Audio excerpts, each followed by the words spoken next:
আরো জোরে শুনতে চাই, হচ্ছে না। জয় বাংলা, জয় বাংলা। একটু হাতগুলো উঠবে, জয় বাংলা। এবার ঠিক আছে। নমস্কার, এখানে উপস্থিত সকলকে আমার সবুজ অভিনন্দন এবং ছাত্র পরিষদের প্রতিষ্ঠা দিবস উপলক্ষে অনেক অনেক ভালোবাসা ও শুভেচ্ছা। আজকে বেশি কথা বলার কোনো অবকাশ নেই, কারণ আমাদের মধ্যে আমাদের নেতা অভিষেক বন্দ্যোপাধ্যায় এসে উপস্থিত হয়েছেন। কিছুক্ষণে মাননীয় মুখ্যমন্ত্রী এসে পৌঁছবেন। তাই আজকে আমাদের কথা বলার দিন নয়, আমাদের কথা শোনার দিন, ওনাদের বার্তা নিয়ে নিজের বাড়ি গিয়ে সেটা নিয়ে বিশ্লেষণ করার দিন। আমি আজকের এই মহাসমাবেশে শুধু এইটুকুই বলতে চাই যে 2021-এর যে নির্বাচন ছিল সেই নির্বাচনে আমাদের লড়াই অত্যন্ত কঠিন ছিল, তাও আমরা সেখানে জয় করেছি।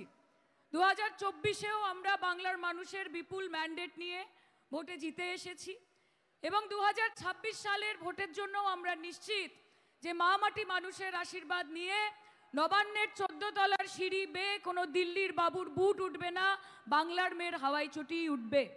কাজে আমাদেরকে আমাদের এই লড়াইটা আরো সংঘবদ্ধভাবে এগিয়ে নিয়ে যেতে হবে। আমরা এই মঞ্চ থেকে বিজেপিকে একটাই কথা বলতে চাই যে শুধু ভোট বাক্স দখল করার কথা ভাবলে হবে না। আগে বাংলার মানুষকে ভালোবাসুন, তারপর বাংলা আপনাদের ভালোবাসবে। আগে বাঙালি, বাঙালির ঐক্য, বাঙালির অস্মিতা, বাঙালির সংস্কৃতি, বাঙালির সৃষ্টি, বাঙালির কৃষ্টি সব কিছুকে আপন করে নিন। আগে শান্তিপ্রিয় বাঙালি, সম্প্রীতি মনস্ক বাঙালিকে আপন করে নিন। আগে তাদের হৃদয়ে জায়গা করুন, তারপর ভোট বাক্সে জায়গা করার কথা ভাববেন।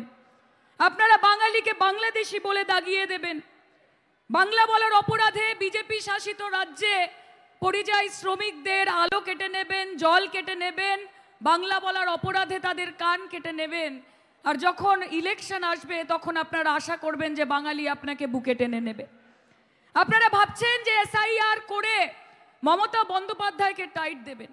বিজেপি ভাবছে যে এসআইআর করে মমতা বন্দ্যোপাধ্যায়কে টাইট দেবেন। দিদিকে টাইট দিতে দিতে গোটা ভারতবর্ষ জুড়ে কবে নিজেদের অবস্থান লুজ হয়ে যাবে আপনারা ধরতে পারবেন না।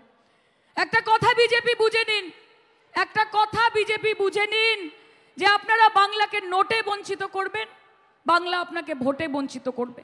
আপনারা বাঙালিকে বাংলাদেশি বলবেন, বাংলাকে বাংলাদেশি ভাষা বাঙালিরা ঘুচিয়ে দেবে বিজেপির মনের আশা।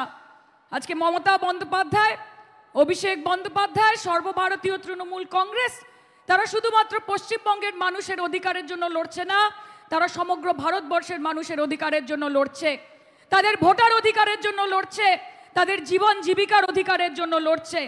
এবং আমরা জানি যে তার জন্য আমাদেরকে অনেক সমস্যার সম্মুখীন হতে হবে, তার জন্য আমাদেরকে অনেক হেনস্থা হতে হবে। কেন্দ্রীয় সংস্থা, কেন্দ্রীয় বাহিনী, 150টা কমিশন, 1500টা মিথ্যে অপবাদ, আজকে তাদের ইডি, সিবিআই, নানান কিছু। মমতা বন্দ্যোপাধ্যায়কে কালিমালিপ্ত করা, অভিষেক বন্দ্যোপাধ্যায়কে কলুষিত করা। আমরা ভয় পাই না। আমরা যেমন বলি যে দিদিকে ডাকো, আমরা যেমন বলি দিদিকে ডাকো, ঠিক সেরকমভাবে বিজেপি বলে ইডিকে ডাকো। আমরা যেমন বলি যে যখন ডাকি তখন পাই, ঠিক সেই জন্য মমতা বন্দ্যোপাধ্যায়কে চাই। বিজেপি বলে যখন ডাকি তখন পাই, সেই জন্য সিবিআইকে চাই। ভাই, তোমার আছে এজেন্সি, বিজেপির আছে এজেন্সি, কোটি কোটি টাকা, কারি কারি ক্ষমতা, আর আমাদের আছে হাওয়াই চটি, সাদা শাড়ি, একটাই মমতা। কাজে আমাদের লড়াই আগামী দিনে আরো জোরতর হয়ে উঠবে।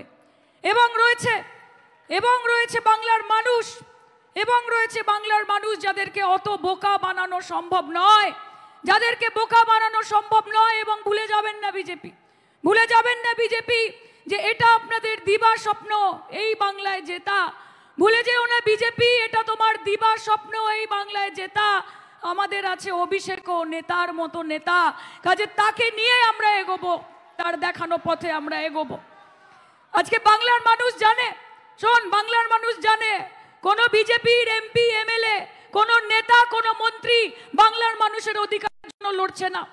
তারা শুধু ভোটের সময় ভোট পাখি হয়ে আসছে, নির্বাচনের সময় ডেলি প্যাসেঞ্জারি করছে, কখনো প্রাইভেট জেটে আসছে, কখনো হেলিকপ্টারে আসছে, এসে হিন্দু মুসলমান করছে, বাংলা বাংলাদেশি করছে, মমতাদিকে কুৎসা করছে, সরকারকে আনস্টেবল করার চেষ্টা করছে, মানুষকে একটার পর একটা মিথ্যে প্রতিশ্রুতি দিচ্ছে। 4-5 দিন ধরে পশ্চিমবঙ্গে ঘুরছে, কখনো প্রিন্সেপ ঘাট, কখনো ভিক্টোরিয়া মেমোরিয়াল, কখনো ইকো পার্ক, আর তারপর রসগুল্লার মিষ্টি দই খেয়ে দিল্লি ফেরত চলে যাচ্ছে। আর আপনারা বলছেন তৃণমূল কংগ্রেস 14 বছরে পশ্চিমবঙ্গের মানুষের জন্য কি করেছেন। আরে মোদিজি, আগে আপনি হিসেব দিন যে বিগত 11 বছরে ভারতবর্ষের মানুষের জন্য এই বিজেপির সরকার কি করেছে। 11 বছরে এই দেশের democracy, secularism, freedom of speech सबकी धजिया उड़ा दिया आपकी सरकार ने। গণতন্ত্রের 4 স্তম্ভ উড়িয়ে দিয়েছেন।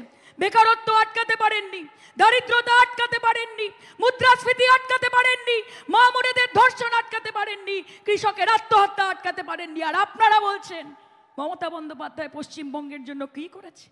স্বাস্থ্যসাথী করেছে, সবুজ সাথী করেছে, কৃষক বন্ধু করেছে, স্টুডেন্টস ক্রেডিট কার্ড করেছে, কন্যাশ্রী করেছে, রূপশ্রী করেছে, লক্ষ্মীর ভান্ডার করেছে, ধর্ষণের দৃষ্টান্তমূলক শাস্তি চেয়ে অপরাজিতা অ্যান্টি রেপ বিল পাস করেছে, ফ্লাইওভার করেছে, পার্ক করেছে, পথশ্রীর রাস্তা করেছে, বাঁধানো গঙ্গার ঘাট করেছে, কল করেছে, জল করেছে, পাড়ায় পাড়ায় আলো করেছে। সেই জন্য পশ্চিমবঙ্গের মানুষ বলে মমতাদি যা করেছে বাংলার জন্য ভালো করেছে, ভালো করেছে, ভালো করেছে। और आप पूछते हैं कि ममता बनर्जी ने पश्चिम बंगाल के लिए क्या किया। अरे उनसे ना पूछ के उनका कारोबार क्या है, क्या उनसे ना पूछ कि उनका कारोबार क्या है। नफरत के बाजार में मोहब्बत की दुकान लगाई है, और इस मोहब्बत के दुकान की फ्रेंचाइजी, इस मोहब्बत के दुकान की फ्रेंचाइजी आगे जाके सबको लेनी पड़ेगी। তাই লড়াই চালিয়ে যান। পশ্চিমবঙ্গ তৃণমূল যুব কংগ্রেস যেরকমভাবে লড়াই করবে, ছাত্র পরিষদকেও কাঁধে কাঁধ মিলিয়ে লড়াই করতে হবে। জনবিরোধী কেন্দ্রীয় সরকার এবং কেন্দ্রীয় নীতির বিরুদ্ধে লড়াই করতে হবে। আর ভয় পাবেন না, সোশ্যাল মিডিয়ার ট্রোল পড়ে, গদি মিডিয়ার রিপোর্ট পড়ে উইক হবেন না, উইক হবেন না। মাথায় রাখবেন, আমরা ভয় করব না, ভয় করব না। দুবেলা মরার আগে মরবো না ভাই, মরবো না। এবং মনে রাখবেন, বাংলার মাটি দুর্জয় ঘাটি, বিনা যুদ্ধে নাহি দিব সুচগ্র মেদিনী। এবং আমার বিশ্বাস যে 2026-এ বাংলার মানুষ দেবে রায়, যে বাংলা আবার নিজের মেয়েকে চায়, আবার নিজের মেয়েকে চায়, আবার নিজের মেয়েকে চায়। অত্যন্ত ধন্যবাদ, ভালো থাকবেন। হাত তুলে একটুখানি ফিল নিয়ে জয় বাংলা, এই দিল্লি অবধি পৌঁছাতে হবে আবার, জয় বাংলা।